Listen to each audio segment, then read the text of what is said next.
Yeah, so what we're doing here is we're just kicking off kind of a new phase of Crosshairs and our monthly agent conversation called One More Round. So I'll let Lucas kind of chat a little bit about that, and then we'll introduce you to Tim.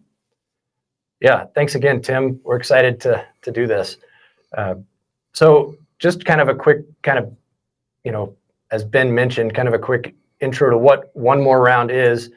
At Crosshairs, we're aiming to drive growth for agencies, right? That is our goal at Crosshairs. And so with One More Round, we're hoping to help agents drive growth through having monthly conversations with agents like Tim. And so we've planned out the year, and we really feel like you can't have a successful agency without a great team. And so we've decided that the first quarter, so each of the first 3 months, we're going to do a topic on team. And today we're going to talk a lot about culture and building a great team. And then in the future, we've got some other special guests and, talk more about recruiting and onboarding and just some other things that go along with team, holding them accountable, coaching and development. So more to come with that. But today we want to talk about team and so we'll turn it over. I know Ben will kind of. Yeah, so Tim Waltrip, for the few that may not know who he is, he's an awesome agent in the Kansas City area, has been around for a while, has grown an incredible team with what I look at to be an awesome culture that I think a lot of people should try to mimic. So we thought he'd be an amazing guest to bring on and just kind of talk about culture and what that is and how he has built what he's built. But before we dive into the culture conversation, I just kind of wanted to let Tim kind of intro himself and let us know who Tim Waltrip just is as a person. So I guess before I let you kind of run into your background, Tim, maybe give us a couple highlights of like what were just like the most fun things you did in 2024, just on a personal level, just so we can get a little bit of a gauge of who you are. Oh, fun. I got a new Kubota tractor. Cool. What, do you live in Kansas or Missouri? I live in Kansas. I got a skid loader with handle steering and control. I got me a bucket, a grappler, a land shark, a snow box. So I got it all. And okay. live on 10 acres in the city, which is weird. And have a 10-acre lake. And so I got a bunch of trails that I groom, and it's wooded. So I probably have a couple thousand trees that always need maintenance. So that's where I kind of spend a little bit of my time. That's awesome. Yeah. That's awesome. And if I were to come show up on your property when you're out driving a tractor, if you had your favorite beverage in hand on said tractor, what beverage would you be drinking? Well, first of all, you wouldn't get in because there's a gate. Okay. If you were at the gate and I happened to go by it, I'm all water. Oh, wow. I'm all water during the day. But if I were done on the skid loader, because you really shouldn't drink and skid, it would be gin and tonic. Okay. I like it. A little old school there. That's all right. That's delicious. Sounds wonderful. I had a run-in with Crown years ago. We haven't danced since. That's all right. There's still time. Cool. Well, let's dive into just kind of your background. Share a little bit about your journey to being an amazing all-state agent and kind of the career path that got you here. Sure. I'm old as balls, so there's a lot of history there. I guess that's relative to whose balls they are, but I am old. But I started with Sears Roebuck and Company, and I did that for a number of years on the retail side, and graduated college. All-state guy, Mark Hondel was my dad. My dad was an Allstate agent. He was Sears before that. He was an Allstate agent in one of those Sears stores, kind of how I got introduced to it.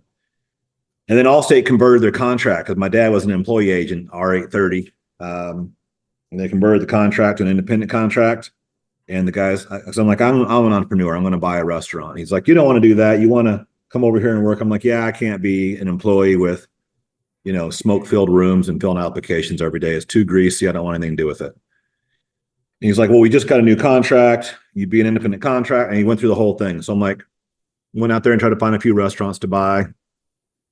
But you had to have like a $500,000 franchise fee. Then you had to buy another like $700,000 worth of equipment. Then you had to have a lease. So your startup cost was in the millions. It was insane. So I ended up visiting my dad one day and got in a conversation with Hondel, and he kind of started showing it to me. I'm like, okay, so let me get this straight. You'll give me 3 computers, 3 desks, unlimited supplies that I can order, which can't do that anymore. And I might be the reason. And an expense allowance and a salary, and then we'll pay you ridiculous amounts of commission. And so that the deal was done. So I opened up a scratch operation in 97. Did that for exactly 2 years. At 18 months, you converted from an employee to an independent contractor. 6 months after that, Jeannie Newman came along and recruited me into management. I did that until 2001. My last job was as a what today they call GMs. And then in 2011, I went back to the agency force and bought 3 agencies, 2 in Kansas, 1 in Nebraska, simultaneously from the same guy, Bart Spacek. And they were all 3 million each. And since then, I've sold Nebraska, expanded in Kansas. So I have 3 locations in Kansas, and now we're 45 million. So, yeah, we went from multiple locations to consolidate down to 3, 1 in Wichita, 1 in Lawrence, and 1 in Kansas City. We have 35, I think, employees. So we've gotten big, but we used to be really small, right? Like each operation had an agency manager, a producer, a service person. It was a 3-person shop. Every shop I had was 3 people each, and we were 3 million each location. Nice. Yeah, so you've got 35 employees, you say, somewhere in that range? Anywhere between 30 and 35 on any given day, depending on who's leaving me and joining me. Yeah. How many of those are remote now? Talk about how that has changed over the last couple of years. I don't do remote. If you've been with me a couple years and you got the culture and the process down, then you can go remote because you're not costing me anything. But I don't hire off the street remote. It doesn't work for me. There's just no accountability. It's hard to do culture. So I'm not your guy for remote. No, I think that's great. I mean, that's kind of what this whole conversation is about, right? Like, how do you balance culture with what today's world looks like, and what are your expectations? So I have 4 remote consequently, but they were all with me. So those work out fine. I'm okay with it. But new to Allstate, just not my cup of tea. Hey, Tim, real quick, just amazing growth. Just to hear that you went from purchasing 9 million in 2011 to 45 million today. I think that's an inspiring amount of growth in a fairly short amount of time, all things considered. But I also just want to kind of get a gauge of, like, I think a lot of us would look at that and say, like, man, we've probably hit the pinnacle if we can achieve growth like that. But I know that's not who you are. So what are your plans 2025 and beyond? You had an awesome journey to get where you're at today, but where are you going from here? I actually don't operate that way. I told you earlier that I'm old. So I'm in that phase where I let everything kind of come to me now. We're merging another 5 million on the 1st of February. So we got ourselves in a position to buy last year. No matter what company you work for, you always want to be in a position of growth. So my real outlook is always have options, right? Because companies change, they change their culture, they change their direction, and you got to be really able to do that. So my big thing is always be in a position to have a choice. And so we did, we grew $4.7 million worth of business last year, right? So we're growing, we hit our financial numbers the company wants, whatever. So we're in a position to buy, and we did. And no matter what anyone says about this particular company, it still pays the bills, right? I mean, I could buy a $1 million house and rent it, and in 25 years break even, right? Or I could buy $1 million agency and make money year one, right? So there's still money to be made. So yeah, any other purchases that come along this year, I'll do it. But the biggest thing that I've probably done in the last 10 years that I wised up to is owning the commercial buildings that you're in. A lot of people make the mistake of thinking, oh, I'm just starting, I'll sign a lease, I'll do 3, then you do 5, then you do 10. But leasing a building as an independent contractor or as an entrepreneur is the same thing as renting an apartment versus owning a home. So that same philosophy holds true. There's absolutely zero difference. The cost is close to the same, but the return is night and day different, right? So a big thing that I do is now I diversify that way. I try to buy buildings and not spend more than I would have on the rent, right? Because you don't really want to do that. Mm-hmm. That's awesome. It's a good tip. Cool. So then bringing it back to just kind of the foundation of what has led to that growth, that's, as we were looking at, if we're trying to help agents scale and accelerate their growth, and looking at, okay, what are the foundational things within a small business? Team is kind of what came to mind for us is, if you don't have the right team in place, good luck growing, right? And then within team, okay, how do you start with that? So that's where, the culture conversation is kind of what came to mind for us. And we thought about you and just knowing that you've built a culture and a team that has been able to scale relatively quickly. So kind of to kick off, down that path, for someone who's maybe starting out, a small business owner or an agent that may be going scratch or maybe buying a small book, like what are the kind of the initial steps that you think need to be taken to kind of lay that groundwork for establishing team culture? Well, culture is not about size. Culture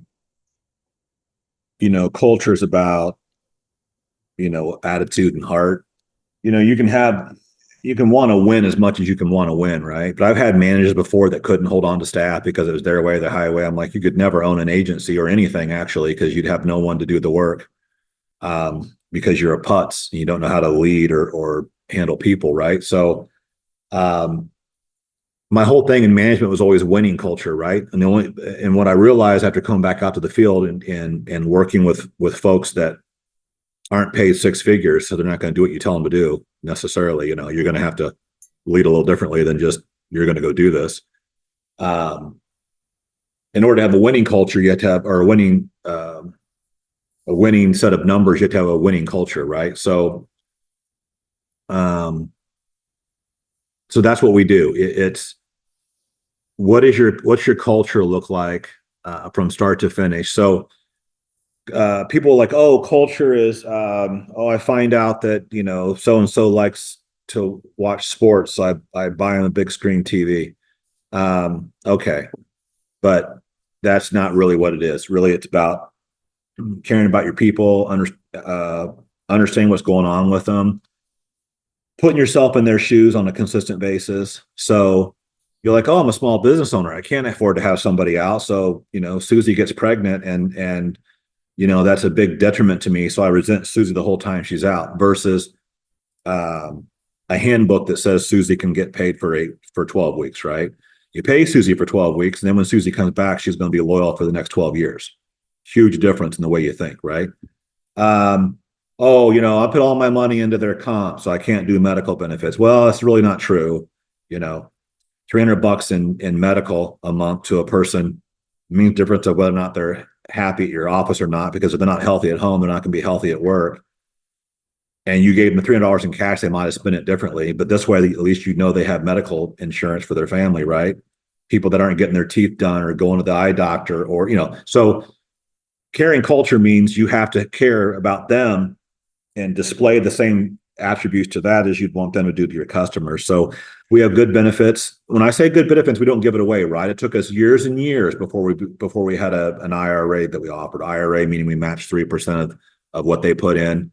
It took us years and years to get to paying their medical. But what I did right out the gate is I was able to do dental. I was able to do vision.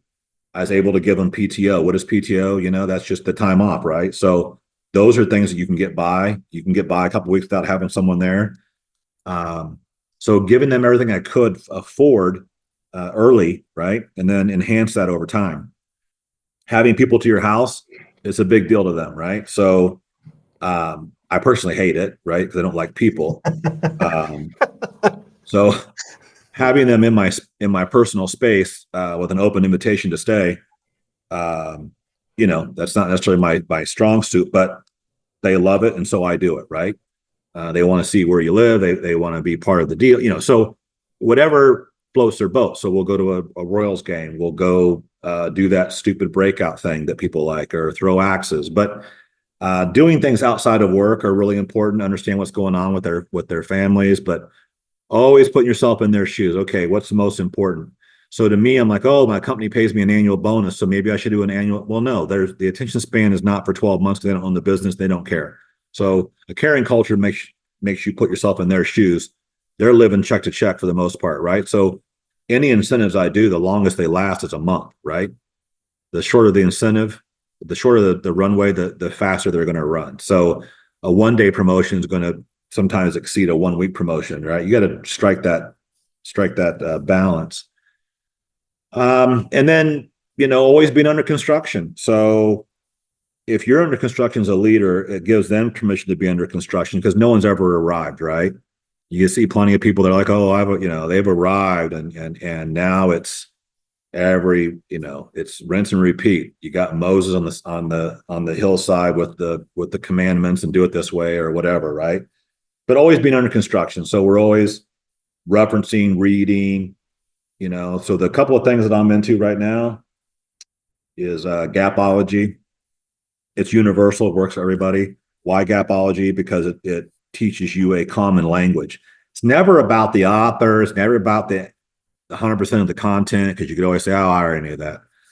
It's about the application of it, right? So gapology, talks about, is there a knowledge gap? Is there an importance gap? Is there an action gap? And that's it. So it's those three things. So by making my whole team go through that, now I have a common language and we can talk about it in the halls. Oh, why are you not texting anybody? You know what? I wonder if you don't understand how important it is. No, I know how important. Well, well, then maybe you don't know how to send. I know how to send the text. So it's an action gap, right? So you just don't want to send the text. Yeah, that's basically it, right? So you identify, so you just have that common language. So I love using books because it gives you permission to do something that you didn't come up with, right? Someone else did. It's always better if someone else does it versus yourself, right? So, right. Oh, Gapology said we should do this. This guy must be pretty smart. He wrote a book. People will do it. You got to do anytime you can take a book to give yourself permission to do something in your business, you want to do it, right? There's another book called E-Myth Revisited. I love it. It's a lot of people have that. A lot of people like it, but it talks about roles and identifying, right? So the bigger you get, the less you can do yourself, right? McDonald's can't be run by one person. If there's one person, they would close the restaurant, right? They wouldn't serve anybody because you can't, take the orders, make the orders, serve the orders, and clean the table, right? So you got to make sure that you're recruiting around yourself. Another one I really like a lot is Fierce Conversations. Why Fierce Conversations? Because Fierce Conversations is giving yourself permission as a human to have a tough conversation, right? And if everybody understands that fierce conversation doesn't mean I'm mad at you or I don't like you, it's we can do better than this, right? And we need to be fierce with each other, right? Real quick, how do you facilitate, like when you're going through books like that with your team, do you set aside time where you guys actually get together and discuss it like during the day, or is that something that the team is just doing amongst themselves? Is that an after hours, or like how do you facilitate the team going through it together? Well, a couple things on that. One, books are hard, right? We're a stupid society, and if it's not in a magazine or on some kind of a stupid 30-second clip, people aren't really that interested. But I push the boundaries of our intelligence, and I say, okay, let's just break this down a little bit. So what I'll do is I'll just photocopy a chapter at a time, and we just take a chapter and say, okay, so and so, you're going to be the one that's going to brief us on what you found out about this chapter. You're going to write right there in the margins. And we do it like once a week, right? Let's get together for 45 minutes once a week and talk about that chapter and what's it mean, and just go through it, right? So you can drive that point home. Once you've done that, now it's open season. You can talk about that anytime you want. So we never do the whole book at once. It's chapter at a time, because if you get hands on a book and say, we're going to talk about this in a week, they're going to read the back cover and they're going to Google it on the way to work that day, right? Another thing I like to do is to keep it simple, right? So I have this whole library of small ones, like this. It's just like a card catalog of small reads. And you get these off of Amazon, but I've got these managers and they don't do what I want them to do. Well, because you're not empowering them, right? So what if you had a small, quick magazine type read? What is this, 15, 20 pages? It's got big letters. But it's about empowerment, right? So you can take a very small thing, go through it, do the exercise with a manager or a person that you're trying to empower, even if it's a frontline employee, right? Empowerment can go anywhere, right? You're empowered to take care of that, try to keep that person from non-renewing, that sort of thing. So bite-sized pieces is how I do it. Yeah, I think that's it's great. No, I mean, just sitting here, I mean, I love audio. Like I'm always listening to a podcast or an audiobook or something about development, but I've struggled to figure out how to implement that with my team, right? Versus just handing them a book and saying, hey, read this book, right? But I think the chapter, making it bite-size, well, and then it allows you to have those conversations later, right? I mean, you're basically teeing up, hey, here's what I'm trying to deal with. This is like your pre-work. I mean, it's great. I love it. And the smaller the better, right? Because if you break it down even further, you can get them 3 pages at a time. Hey, whatever it is. But if you're an audio guy, right? Well, you don't really want to spend the money to get everyone the audio or get them serious or whatever you got to do to get their cars to work for you, right? So this is simple and easy. You just plagiarize by making copies of it. I think it's a great way to get everybody on the same page.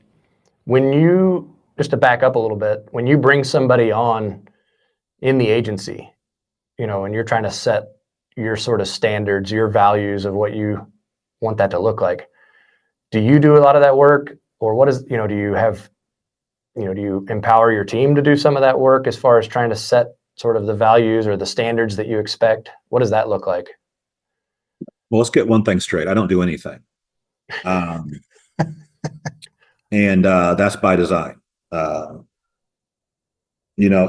whole thing is I sit on a couple of boards for nonprofit. I do the things I want to do. So I set the stage for compensation. I set the stage for goals. I set the stage for what processes we'll do, and just big picture stuff, and then some culture things, which are fine, right?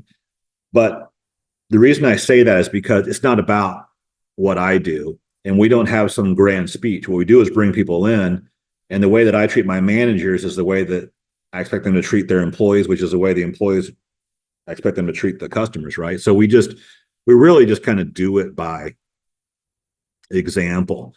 So our HR guy, he does all the onboarding, goes through the handbook, and if you have a good handbook, it kind of really speaks volumes to your culture, because you will have addressed or you wouldn't have, right? It talks about your different benefits you have. It talks about the rights of the employee, right? Like, if you're for death of a family member or adoption, right? Some people are like, oh, if you're literally the person that gave birth, we're going to give you some time off. But what about the spouse, right? You should be thinking about the spouse. If the spouse, because remember, you're driving that culture at home. And if you're driving that culture at home, they're going to return the favor here, right? And then my tech guy, he does all the onboarding there. So everything is systemic as we put it into place. And then they're like, oh, well, so now they're saying, oh, this is kind of well run. It's quite organized. But then they get a feel for the type of people they're dealing with, right? So we do what are called kindergarten buddies, right? So when I was a fifth grader, we had kindergarten buddies in my little school I went to. And the idea was they would have this kid they could look up to and say, oh, this is how primary school works. This is going to be so cool when I'm in first grade. And, I stopped pissing my pants. This is going to be wonderful. But we do the same thing here, right? So if you're a veteran LSP, then you take on a newbie and you're their kindergarten buddy and you get to answer their questions. But by doing that, they're like, oh, this is what you would do with this. This is what you do with that. And then when you do something stupid, they're like, oh, we don't do that here, right? Like, you're not going to make stuff up or omit stuff or whatever, because it screws everybody up, right? So they kind of learn it that way as well. Tim, do you actually have like defined core values? Do you see an importance to establish values and then pass that down to your team or to new hires? We do. I couldn't recite them because I don't care. And the reason I don't care is because, nobody at Walmart knows what their stupid core values are. Either they live by them or they don't, right? So is it important to write them down? Is it important to have a business plan? Sure. And maybe be thoughtful the first time you do it. We did all that. We did all the thoughtfulness we could when we put them out there. But at the end of the day, either you live by it or you don't. Either you're good to people or you're not. And so you have to be sincere, right? Like every corporation I work for, they take these little surveys. They do these little profiles. They're like, you really need to ask people about how their weekend went and ask them about stuff. I'm like, I'll end up just making fun of their outfit. I'm not sure you want me to ask them how their weekend went, But what they were telling me is you need to be more personable with folks, right? I'm like, yeah, that's not my cup of tea. I'll do it on my own way, right? So it's not about forcing yourself to be something that you're not, but in your own way, you've got to figure out how to get that care pushed out there, right? Because, as empowering as I am, as kind as I am, as loose as I am, as generous as I am with compensation, if you don't perform, you don't get to be here. So it's both pieces, right? I have a full kitchen, so you can fry eggs in the morning if that's your thing, right? We got somebody that fries eggs every day, and all the fatties hate them because they smell the eggs, they want the eggs, but they're fat and they can't have the eggs, right? They have to just wait till lunch because they're on this intermittent fasting thing. So the egg makers get hated, but the point is they can come in here and make their eggs because they can't get to work on time in the first place. So I might as well have them here making their eggs instead of being another half hour late to work, right? But they're making their eggs, they're having their eggs, but now they also have to put up, they have to put up their numbers that week. They have to put their numbers that month, right? But if you don't care and all you have is a transactional relationship with somebody, oh, I have this great compensation plan. Why aren't they performing? Because there's just no motivation, right? And so when I say I'm like, oh, how was your weekend? Did you have a good day today? How was your day today? All that stuff. I don't do as much of that. But I have the conversation of how are you treating your wife, right? Why are you still here? Why aren't you at your kid's game? Why aren't you at your kid's play, right? Because if they do what they need to do at home, they're going to be more apt to do what they need to do here. Versus at home, they're avoiding their responsibilities because of work, and at work, they're avoiding their responsibilities because of home, right?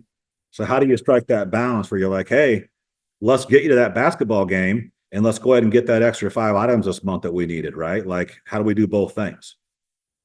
I love that. Question, as you're like especially with the amount of scale that you've, put into place growing from, where you were in 2011 to the size of your team today, I've got to imagine that there's times where the culture gets off course, right? How do you when you're, I guess, are there things that you like kind of keep an eye on to kind of gauge the course and the track of your culture? And when it does get offline, like what are steps that you take to kind of turn a struggling culture around? Or maybe for an agent out there that has never had a great culture, like how do you start to make that turn? The number one thing that kills culture is weak spine leadership, right? So what is a weak spine leader? A weak spine leader is one that cowers to production over culture. So you got someone that produces, but they're an absolute cancer to the whole entire agency. And in fact, they cost you more in business than their work, but you're not going to take them out because they produce too much. So you do everything around them and you turn over the good people to keep the bad ones. So you just have to grow a spine and get rid of the bad ones. One bad person, I've gotten rid of somebody before that, is putting up 70 items a month. Hey, that's wonderful, but you're a terrible person, right? And you're terrible for the agency and you're no good long-term, right? Having someone like that's like, when you see those guys that run around in the streets naked they're all hopped up on the PCP or whatever, and nothing can stop them. So they're a lot of fun to watch and they got a lot of energy for a short period of time, but as soon as they're tased and cuffed, they're not worth a whole lot, are they? Right? Like, so you get like the little, so that's what it means to have someone that's disruptive in your agency. They might give you some production in the short term. When I say short term, even if it lasts a year or so, that's still short term on the grand scheme of things. Mm-hmm. You could turn over 8 people because of one, and you lose their respect. When you lose their respect, right? So you got the flip side of that is you got someone that does all the things you want them to do, right? This other person that doesn't do the things you want them to do. Then when you ask people that do the things you want them to do to continue to do the things you want them to do, and then make up for the, you know what I mean? So 2 things on culture. One, or when you go off the slopes, 99% of the time it's your own fault for being spineless and not taking out the people that suck, or that suck the culture out of your office. The second thing is you got to use the opportunities that come along. So what are the opportunities? One is event-based, right? What's an event? An event could be Allstate changes your comp plan, or Allstate introduces a new company, or whatever company you work for. They're introducing something new. Something new's coming down the pike. You use that as a reset in your agent hall. Well, they're doing this. We got to do it, and then you just put this new thing in place. Like, hey, this is how we're going to do this because this is how we have to do it. To make it work in this new world. So you use an event, and then you come out strong on your new situation, right? Because once you let someone wear you down, right? You got the dog. You told the child you're gonna pick up the turds. You're gonna feed the dog. You're gonna brush the dog, and then 3 weeks into it, you're in the backyard wondering where the kid is as you're picking up the turds. Walk in, feed the dog, and then you're watching TV, petting the dog, and still wondering where that kid is, right? So you're like, okay, I let the kid get away with this for now 6 months of me taking care of this dog. Trying to reinstitute that is really difficult, right? But what if there was a second dog to come along, right? Well, that second dog, you're like, oh, we're not doing this again. You really want this dog? You're going to start, So you take that new event, right? Oh, your kid's going to get a car. This is your chance to slide in some new corrective behaviors, right? We got a car. Car's important. They get a new Nintendo Switch. Oh, this is important to them. How do we parlay this into some goodness for me? Same thing works at work, right? Something new happens. You take that to interject new culture. We're going to start doing this, right? So I took the first of this year to say, part of your comp plan is you have to have 6 5-star reviews a month with your name on. You think 6, not that many. Well, when they're not doing any, 6 is a lot, right? So I'm like, I use the first of the year, a new comp plan to slide that in, right? Then you have so that second thing was the calendar, right? So you have events, something that happens, a new company, then you have the calendar, a new quarter, a new year. You did a checkpoint, anything like that. Then those are easy times. Or you hire somebody new, a new salesperson, a new trainer. You mix the department up, whatever you might do. Any of those events, any of those triggers, now you can do it. Think about the political landscape, right? On a Friday, it's this way. On a Monday, it's the complete opposite. And if you can do that countrywide, you can certainly do it in a little old agency, right? It's true. It's true. And I was going to ask you, about, how you keep a close knit and a strong culture as you scale, right? Like, it seems like maybe it's easier to do, or we have the mindset that it's easier to do with a smaller group of people than it is to do over, an organization that's your size. But I think you've already answered the question for me, because I've heard you say that, it's not a matter of the size of the business, whether it's one employee or 40, you're either, being a good leader and you're implementing the right culture and authentically caring for your people, or you're not.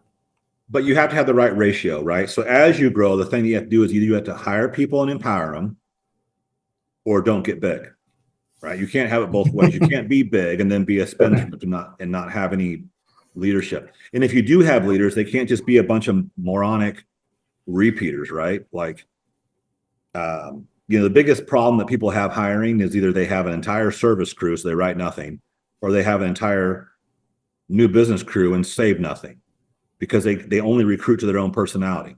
Unless you're a diehard liberal or a diehard conservative, I hate your guts, right? So the same thing happens with hiring. Unless you can sell ice to Eskimos, I've got no room for you in my life, right? Unless you're a risk taker and you want to jump off the side of this building with me, I'm not hiring you. And then the other end of the extreme is, if you dare sell anything to anyone and not just sit here and love, we're not going to get along, right? So you got to make sure you have a diverse crew of people working for you, because your employees are going to be diverse, right? So, if the bigger you get, we got to where we got big enough to where I could split service and sales. My service person's got to be a lover, right? She's not going to fire two people too fast because they're too lovey, right? I'm going to have a salesperson that's going to be like, hey, let's give this guy another chance. Oh no, they need to be fired because they looked at me funny. So, you got those extremes, but the point is, you have to have the right ratio. So the kindergarten buddy thing, team leads. So you're like, oh, I'm not big enough to hire some fancy operations man or this. Okay, then give someone an extra $500 a month to be a team leader. The point is, you can do it. So as you get bigger, think about the armed forces. Everything works its way down, but everything is a group, right? You have a fleet that turns into, a battalion that turns into a unit, right? So you break all that down, and every one of those has a different level of leadership that costs a different level of money, right? So you always want to have a ratio. So when I had 3 agencies, which, take any one of those agencies was a $3 million. I operated them all independently. None of them commingled. They didn't commingle items. They didn't commingle anything. So I ran 3 agencies as $3 million a piece. That's about as small as $3 million. I've been a startup to $3 million to where I'm at, but on that $3 million agency, it was a manager and they had 2 employees, and they had 3, and then they had 4 was the max they ever had. But they had, they did everything in that agency as a manager, but then they had 3 to 4 distinct roles inside of it. But that was their unit, right? And so now I'm this much bigger. So I have one person does all of sales, one does all of service, one does operations, one does HR and finance. So 2 are back office, no reports. They allow the people that do have reports to spend more time with them because they do all the other things that, they were doing. If I hadn't done that, then you would essentially have 4 units, right? So then they would only have like 7, 8 people apiece. So you got to keep the ratio there, or you're going to lose them, right? Right. General Patton couldn't have gone in there with an entire army and no lieutenants. It just doesn't work. That. Right. I think that's great. I mean, it's just kind of getting a glimpse into the backside of what your operation looks like and how you view it is pretty awesome. You talked about books. You had some books that you shared earlier. If an agent is out there and they're trying to figure out, how do I fix, what tools are out there? What things do you recommend that somebody could, go to today to pick up some nuggets on culture, or, tools or techniques that you would recommend to other agents? Well, another trick is to reinvent yourself, right? So you can declare, I'm going to reinvent myself. And you have to own stuff, right? there might be a person that's let you down in your agency. Who cares? They don't own it, right? That's like a McDonald's franchise saying they're not successful because the guy in the drive-thru. How stupid would that be, right? They're like, that doesn't make any sense. But in our agency, we're like, oh, it makes all the sense. If Billy would just do this, we would have had a good year. Well, it's never Billy's fault. It's always your fault. Okay. So you can say, hey, we had a bad year. We had a bad month. We had a bad week. We had a bad week. It's my fault. And here's what I'm going to do. I'm going to reinvent myself. I've got to work on X, Y, and Z because execution is not working for me at this agency level. I got to figure this out. Right. So I'm going to jump into whatever. Right. You have two frontline leaders that can't get along. Right. Okay, well, how do you manage sideways, right? Anything you can possibly think of is out there, right? So I'm not getting along with my peer. Well, this isn't grade school, so we're going to need to figure this out. So how about we get your little magazine out? Let's read Managing Sideways, go through a few points, right? But if you're doing it yourself, like you reinvent yourself and figure out what is it I'm going after? If it's culture and you want to change it, there's little reads called High Velocity Culture Change, whatever it might be. Just a small read. A lot of it's from Price Pritchett. It's old stuff, but culture hasn't changed. Culture hasn't changed, right? Like culture is culture, right? So figure out what it is that's slowing you down, right? If you think, oh, it's all about my company. It's all about my brand. Well, it's really not. Like I could even talk about that, right? Companies don't succeed, people do, right? So maybe it's you that's messed up. So anytime that you can redefine yourself and reinvent yourself, it gives you that excuse and that trigger to come out and then reinvent your team. You say, oh, all starts with me, 100% my fault. Here's what I'm going to do to correct that. And here's what we're going to have to do as a team now to make sure this doesn't happen again, right? And then you use whatever you want. All these publications you're pulling out, is that just a little library of small reads that you've built, or is that come as an actual product? No. It's small reads, and you would never want to buy the whole thing because you'd never open it because you're like, oh my gosh, I don't read. I'm an American. I'm not reading anything. You get them the point is get small reads because they're out there, Yeah. And then build your own library, but. Because the great thing is when you do these, there's like $5 or $6 a piece. If there's 3 people you need to get it to them, right? I also like to share them when I do my checkpoints and my reviews, right? Oh, here's what I noticed. Here are another way to get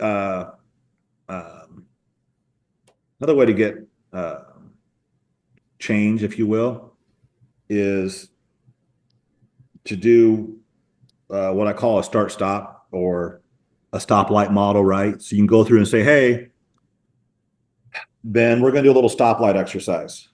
We're going to start with the red light. These are the 3 things I need you to stop doing, right? Stop this, stop this, stop this. Here are the 2 things I need you to understand we're in the yellow caution zone. Like you can run the light, stop, but we need to figure something out here, right? You're riding the saddle a little too much on me. And it's these 2 things. And then here are the 4 things that are going really well. Green light, keep them going, right? So green's go, red is stop, and yellow is caution, right? So always have more green and yellow than you do red, even if there is more red, right? Because oftentimes there's more red. But if all you're doing is doing a red light thing, then there's no one's listening to you, right? I love it. You got to tell them there's, everyone's pretty. Yeah, everyone's pretty here. So, so I do a stoplight exercise or do a start stop, right? Stop doing these things, start doing these things. But you can use checkpoints, you can use reviews, annual merit, whatever, to give you an excuse to have that conversation. But that's another way to get something going. And that's when you can hand out a small read. Hey, Lucas, why don't you think about reading this thing on let's see here. I'm just going to do a random one here and I can make something up. Oh, outsourcing, right? So this is a book on something that might be outsourced. Oh, I need you to, you have a person like, I do not want to use Ricochet. That system is stupid. Well, you're not making any dials, right? You seem to have an allergy to that phone pad. So if I can get you a system that dials for you, maybe we'd have, so let's go look at the value of outsourcing, right? Maybe outsource. Maybe you're looking at mailings or something like that. Who knows? So And Tim, let's just use those do you excuses. gather, do you like intentionally gather feedback from your team to get a gauge on kind of the culture, their fit, their, kind of their overall temperament within, your team and your business? Absolutely not. I never want to get feedback from the team. But if you have a caring culture and you have an open door policy, you're going to get all the feedback you could ever muster. So it's going to come rolling. It's going to come in there rolling 90 miles an hour. There are no bad ideas. So you collect them all, put them in the parking lot, consider them, and then, you'll end up doing a few. But by doing that, I tease a little bit about not soliciting it because I really don't solicit that much. But if you're going to solicit it, and you really should, it's all done at checkpoint and review, right? So you have the same exact topics and you say, I want you to evaluate yourself. Where do you think you fit? I'm going to evaluate you and we're going to do it. We're going to do it behind closed curtain over here. We're going to come together. And the difference between the two is the perception gap, right? There's a perception that might not be close to the reality. And one of us is off our rocker, right? If you think you're a 1, I think you're a 5. One of us isn't right? So I use that technique to identify stuff like that. That's awesome. So yeah, it sounds like when the culture is right, you don't need to be going to get feedback. The feedback's already coming. But if it's not, or you sense something, you can do a survey monkey, right? Right. Everyone thinks everything's anonymous and nothing's anonymous, right? You do a survey monkey, you're like, oh, I'm going to make this very, you have as little or as few questions, as many or as few questions you want, they're going to come back, right? Then you can take it and not, hold, not. And the other thing is, one of the biggest things is you can't do things by committee or by clique, right?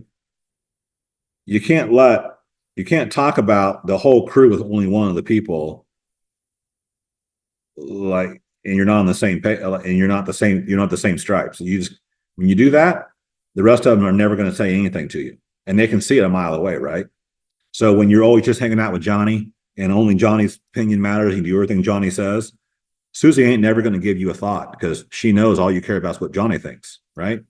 So you got to go out of your way to sometimes put things in that you don't necessarily agree with, but they're not going to hurt anything, right? Because it shows that it's an even playing field. And when you do that, people are a lot more open to come forward. Love it. Yeah, this is great.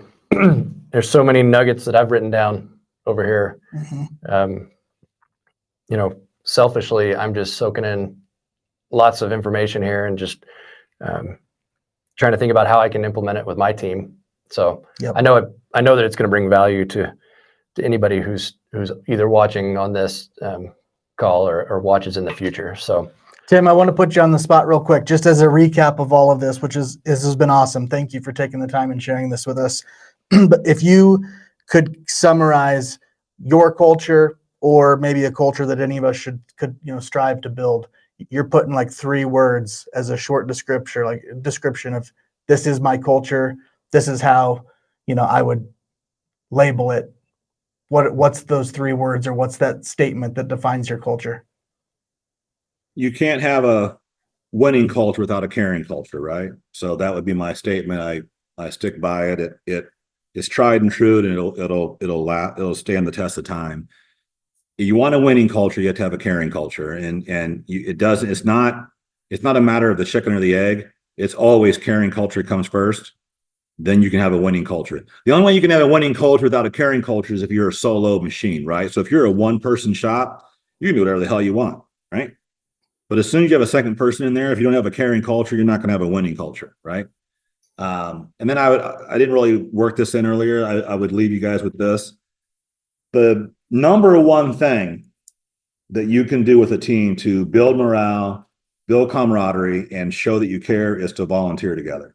Figure out something somehow. Not everyone has a passion for it though, right? So if you're not the one, like you're like, not my thing. It's somebody's thing, right? somebody's doing something in your agency that you don't even know they're doing it, because a lot of people that are really good at it do it quietly. And you can just put it out there. Hey, are there any causes anyone's involved in that, some of us could help, right? So every year, like, one of my people is really big on foster care gifts at Christmas. So we fill up a couple of boxes, right? I do the Boys and Girls Clubs. So they all come out and help me with that, right? But different people have different things. Some domestic violence, this and that.